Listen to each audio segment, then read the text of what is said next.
Thank you very much, Mr. Chairman, and good morning. Good morning, David. How are you? Good, thanks. Good. Thank you for your service and Thank you. welcome to the Capitol today. I want to go back a little bit and kind of have you bring us forward to where we are now, because we seem to be in two distinct and different places from the Port Authority's standpoint.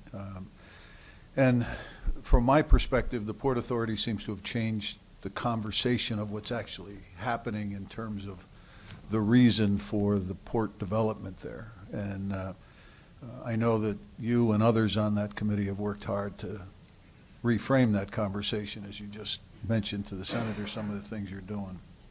And you got here July, you said, of last year? Yeah, in June, I was voted vice chair and then Okay. became acting chair in July. Chair in July. Correct. Okay. So the indiscretions, if you will, of the actions of the Port Authority predated that time period. Yes, correct. July, and you were not on the board at that time. You were appointed later. I was on the board for several months preceding my being voted vice chair from about March of 2019. Yeah. In a much more minor role, obviously. And that was at a time when things were coming to light and things were Correct. being discussed publicly, and you were in and you became chair. So some of the concerns of the community have been revolving around decisions that the Port Authority has made with regard to contracts for pier redevelopment, contracts for vendors to use the pier, and et cetera. And the implication by some was that it's tainted perhaps those contracts or those initiatives. And you had a fairly direct role in the finalization of a lot of those. And can you just speak to a little bit about the past and where you came in and that difficult bridge that you had to have to get to that point? Absolutely. Thank you for the opportunity to do so. So, as you know, concurrent to all of these concerns being raised around operations at the Port Authority, the authority was looking to embark on a fairly significant deal, which was ultimately effectuated last week. I can say with confidence, having been significantly and directly involved over these last several months, that many additional eyes from the administration, particularly from the Office of Policy and Management, from the governor's office, were placed on the detail of those agreements as a mechanism to vet and ensure that they could proceed independently and were not jeopardized, or the quality of which was not compromised by those issues that had been brought to light previously. These deals have been vetted by many individuals and many sets of eyes, frankly more so than a typical contract going through the executive branch would be.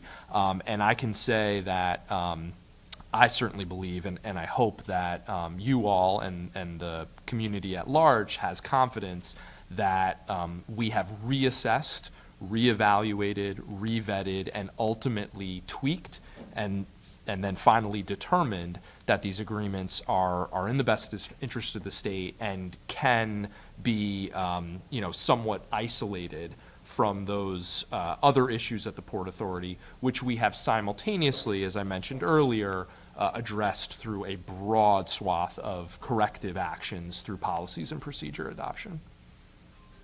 Thank you. Thank you very much. The governor came out to New London, I believe it was last May, and indicated that there was an agreement. There were the fine print had to be inked, but there was an agreement, and that agreement pretty much corresponds to the timeline that you talk about, that the previous two chairs or so before were the architects, or in conversation with everybody, in direct negotiations with that to get that done. And then since that announcement in May and subsequently your position as chair, and I think you just indicated all of that got re-looked at. Correct. And it's my understanding that the negotiations then moved to OPM and other agencies. I'm not quite sure exactly. I mean, I was on the fringe trying to get information, and you and I have had conversations going forth, because as you know, people may know, this is in my district.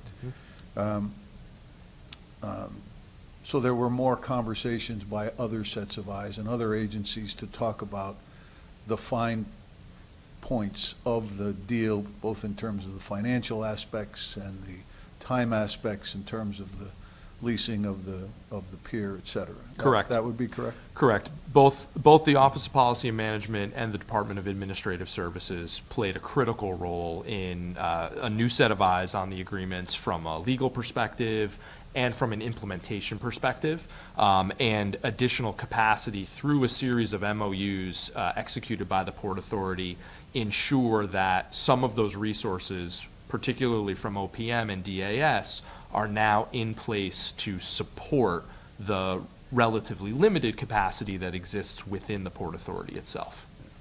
And were there other entities being negotiated with, or was just that one wind company who ended up with the deal? So it was just that one as a subject, or as an output of the RFP process that had been managed in late 18 and early 19. There were more responses at that time, and we've gone back and taken a look at those as well. And these were the firms, both Gateway Terminal, that ultimately was awarded the concession agreement in January of 2019, and then Ørsted Eversource partnership that came in as the top ranked bid from that RFP process. Thank you very much. I was going to get to the Gateway taking over for Logistech, and that was an RFP process that went out. Absolutely. A separate RFP process went out for Ørsted, or did Ørsted bid on the? It was the same RFP process where the Port Authority issued an RFP with the primary purpose of identifying a new operator to be awarded a concession agreement, because the term with the prior operator was coming up. And just to be clear, yeah. for people who may not be familiar, operator, you mean operator of the port itself, not Correct. operator of the wind? Correct, of the But state pier facility It would handle itself. cargo that included wind, but. Correct. Okay. Correct. And the RFP at that time in 2018 indicated to the marketplace, with the recognition that offshore wind was a new potential cargo class, that we were interested in seeing whether or not there was particular interest from that industry. Some responses to that RFP were exclusively for operations of the port. Other responses were for operations with the port with an option to partner with wind. And so Gateway Terminal, in their response, presented as an operator with an option to partner with Ørsted and Eversource. So they were subject to the same, or they were part of the same response as as options, essentially. Okay.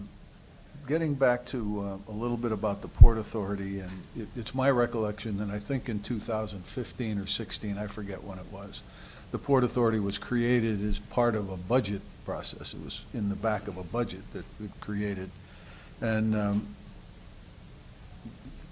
as a result of that, I'm not sure if the proper care was taken to establish the makeup of that particular Port Authority, and I'm talking in terms of flow charts, job descriptions, financial applications, and things. Of all of those things, when you got there, were they in place, or is that part of what had to be put in place as a result of the publicity and the indiscretions that were out? There were several policies and procedures that had been implemented. There were several that had been proposed to the board but not yet finalized or adopted, and then there were several that had not yet been initiated. Now, frankly, as of our most recent board meeting, we have been incrementally chipping away at those over the last several months, and we have now adopted all of those which cover the operational aspects that you would all expect we would have policies and procedures in place for. And that, thank you for that. And that includes the financial, certainly, you mentioned QuickBooks, Yep. but it's my understanding that there's another agency that's overseeing the financial at this point too. So it's not just the Port Authority bookkeeper Correct. that's dealing with this. It has to go upstream a little bit.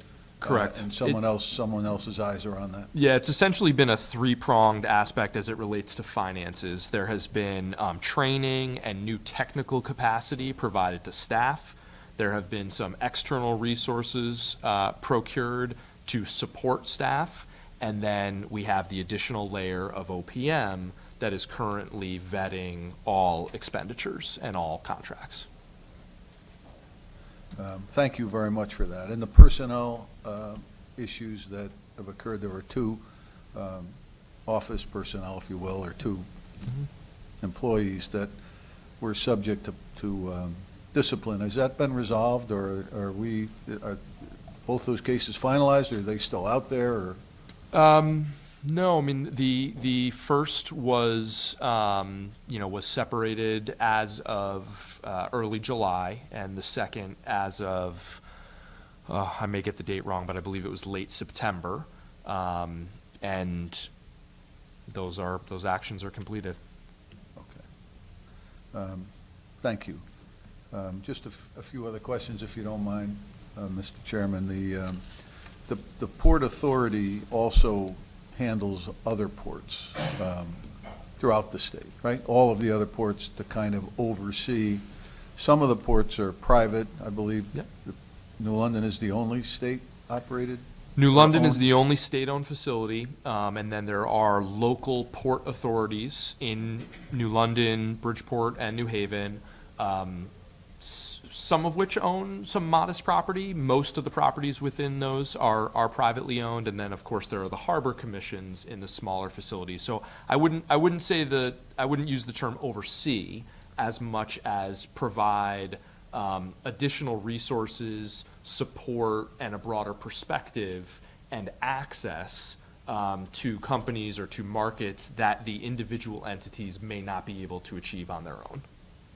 So you're not in any way a controlling entity or an umbrella entity over all this? Not in any way. The ports and marinas and such operate themselves, and then you, again, bring hopefully more resources for them to be more successful. Correct. And that's the point. Okay. Correct.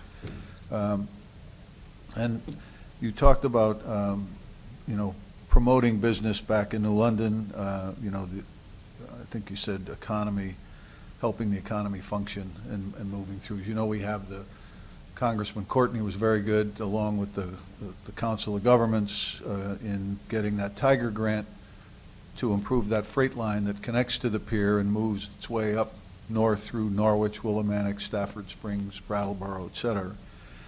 And the idea was always to establish some kind of support component assembly plants or manufacturing plants in areas such as Columbia or Norwich, where land was a little more available and less expensive than it might be right there in New London. Yeah. Those are still the kind of things that this new contract will allow for with Ørsted and Eversource, as well as there's talk about exclusive use on that pier for wind-only components, which, these things are the size of the Empire State Building almost. So it needs some space, but other cargo will be part of this contract as well. At times, yeah. So first, it's important to note that the freight rail and the improvements that the congressman and others were able to secure has value independent of the port, and we are absolutely supportive of the logistic opportunities that presents, both for intermodal connectivity between the rail and the port, but also between the rail and the highway system. Second, one of the reasons why the agreement, has taken the time over these last several months was to be responsive to exactly those types of requests from key stakeholders. And we have been working very closely with the railroad to find ways to maintain connectivity between the port and the railroad on additional sites beyond that at State Pier. Finally, related to the use of State Pier itself, the agreement is geared towards maximum utilization of the facility. At times when wind campaigns are in full steam, and as you mentioned, these components are significant in their scale and in their number, there will not be other opportunities for cargo at the facility. But at the times when they are not using the facility at its entirety, Ørsted, Eversource, Gateway, and the Port Authority have mechanisms in place and are committed to filling in those aspects of the pier with the broad range of other cargo, which I might add, the potential customer base and the types of cargoes that could potentially flow through the port are drastically expanded with the improvements that we are making, about half of which on the private dime, to the facility through this agreement. Thank you very much. I don't think people realize that these things are enormous parts, and they're going to be brought there by barge, probably from Europe or wherever they're coming from, and then transported out 30 miles or so, wherever the wind fields are, to another area where they'll be Correct. gathered and assembled and then installed. Correct. And After so, hundreds of workers do welding and Yeah. wiring on New London Pier to those components. Yeah. So the other piece that was part of this, and I think we talked about this with the condemned apartments on the, what is that, the northwest northwest, side yeah. kind of corner, and the governor was very responsive to the requests that we had with regard to getting that on the bond authority and providing the city of New London with cleanup for that. And that, do you anticipate that to be, once that's cleaned up and New London controls that, but that's close enough to be part of peer support operations or port support operations? Absolutely. There is a bridge height restriction, which will limit to some degree what types of cargo could have connectivity, but that is a prime facility in close proximity to the port that we expect to see activity which is drawn to that site because of its co-location. Yeah. And that is a New London-owned asset, so Correct. any financial or economic gains would be for the city of New London, which my understanding is a part of the Ørsted deal, separate from the Port Authority. There's, $1.3 million with an escalator each year, depending on megawatt production coming out of there for the host city agreement. And then there's some state monies coming to New London with regard to monies to offset any municipal services that New London may supply, and a little bit of what you get, you meaning the Port Authority, Pass through as well. pass through for dollars on cargo that goes across the port. That's They get a correct. piece of that. So- Every bit of activity brings value in dollars to the city, and as you correctly point out, the benefit of Crystal Ave is that it is city-owned and totally within their control on how to take advantage of that site. Yeah, and from my perspective, being the senator in that district, the economic development, I believe in the city of New London is the cornerstone of the economic opportunities there for southeastern Connecticut, and it touches Norwich almost with that river, and between the two of them could really drive the economy in terms of jobs and maritime economy there, and so I'm very excited about that. I'm glad that New London is put in. And finally, Mr. Chairman, the last question would be regarding the Cross Sound ferry folks who have been there for I don't know how long, and there is, my understanding, the coexistence for them to operate their business and for the port to operate its cargo and its exclusive or semi-exclusive wind. They seem to be now compatible, and all those issues are. That's absolutely correct. A lot of the work over the last several months was involved in a redesign of the facility to ensure a lack of conflict with Cross Sound, which also has the dual benefit of being a better facility for the state over the long run. So we through their advocacy and their involvement and the engagement of that key stakeholder, we were not only able to address their concerns, but make the project better for the city and the region. And is the salt guy going to still be there? Are there conversations? There are conversations going on about relocation, hopefully in southeastern Connecticut, but to maintain the viability of that competition in the marketplace. Well, I, for one, thank you for answering all the questions today and helping me understand and the committee understand the timeline and, you know, the fact that you stepped into a very volatile situation and, you know, you calmly worked your way through it. I happened to be in attendance at one of your public meetings where there were a few hundred people in attendance, and I thought you very skillfully handled that and brought all the information out. So thank you for your service, and I think the state should be grateful to have you have your service. So thank you, and thank you, Mr. Chairman. Thank you very much, I appreciate Senator. the latitude for the conversation. Thank you, Senator Formica.